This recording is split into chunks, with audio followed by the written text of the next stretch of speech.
அதோட சட்ட ஒழுங்கு அடியோடு முடிந்து விட்டது. இன்னைக்கு தமிழகத்தில் சட்ட ஒழுங்கு சந்தி சிரிக்கின்ற அளவுக்கு பார்க்கின்றோம். எனக்கு முன்னாலே என்னென்ன அவர்கள் பேசினார்களே, 2 வயது சிறுமி முதல் 80 வரை மோதாட்டி வரை பாலியல் சீண்டலுக்கு ஆளாக்கப்படுகிறார்கள். எதனால்? போதை ஆசாமியார்.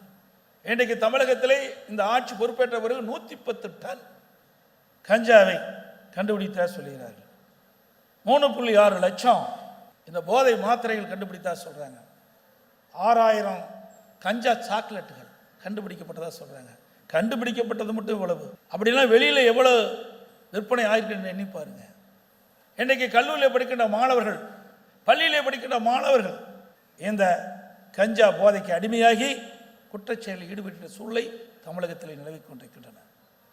அது மட்டுமல்ல, பொதுமக்களும் இந்த போதைக்கு அடிமையாகி குற்றச்செயலில் ஈடுபடுகிறார்கள். கொலை, கொள்ளை, திருட்டு, வழிப்பறிவு, பாலியல் வன்கொடுமை நடக்காத நாளே இல்லை.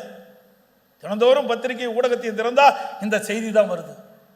ஒரு காலத்தில் வெள்ளி நிலவரம் என்ன, தங்க நிலவரம் என்னன்னு தான் செய்தியில் வரும். இப்போ கொலை நிலவரம் என்ன நிலை என்று தான் செய்தியில் வருகின்ற செய்தியை நாம் பார்க்கிறோம்.